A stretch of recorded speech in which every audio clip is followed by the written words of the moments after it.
Something I didn't actually know until I was doing research, and you mentioned it before, is you actually trained and did go on to wrestle.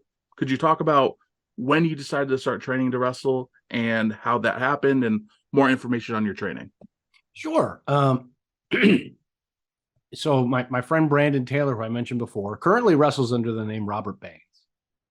He's going to be the best man at my wedding. His best friend going to high school and stuff. And, we're out of high school, and this really kind of puts a date on where we are. He found an ad in a physical newspaper, the Daily News in Los Angeles.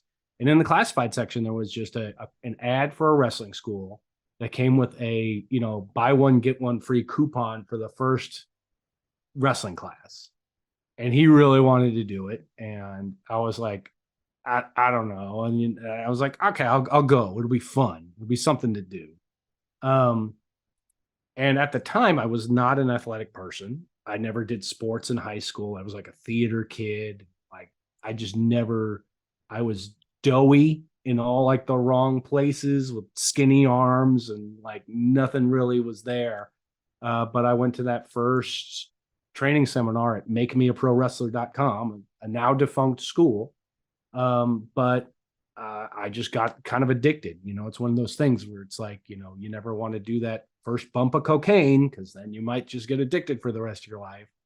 And that's what did it for me. And then I just started training there like 3-4 days a week and grinding out. And I had some phenomenal trainers. Ryan Katz, who currently works in the production with NXT, Dan Magnus, Jesus Rodriguez, Brawlin Bo Cooper, Rocky Romero. There's a lot of people who came through and helped, start that career in pro wrestling. And then, of course, you just work, little tiny indie shows in the LA area, little places in front of 40 people.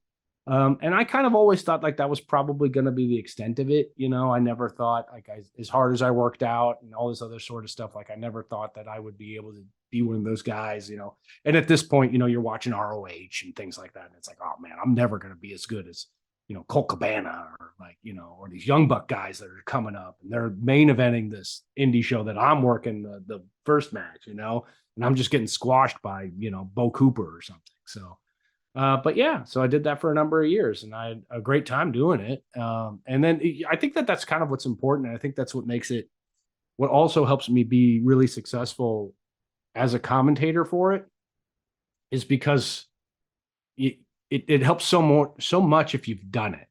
And you could really tell it with other sports as well, like the guys who played baseball at a high level and then moved on to broadcasting, even if they're the play-by-play guy and not a color commentator for it. I don't know if it's you respect the business more, or you could kind of see how things are going to operate. It makes it better to be able to tell the story because you're so much more familiar with it. I feel like that might be tenfold with professional wrestling too, because there is the physical aspect of it, but there's also the psychological aspect of it, where you can understand the story they're trying to tell a lot better because you have a better knowledge of the fundamentals that go on with the storytelling. Yeah, and I think that's where I think WWE sometimes struggles, is because they will kind of hire somebody. Recently there was a big shakeup there.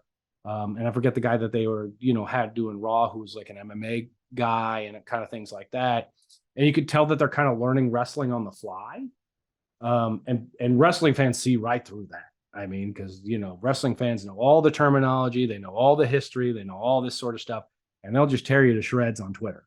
So it helps to really be able to have that understanding of it, and be able to tell a wrist lock from a wristwatch, so so that really, I think it helped me as well when I was really breaking into the broadcast side of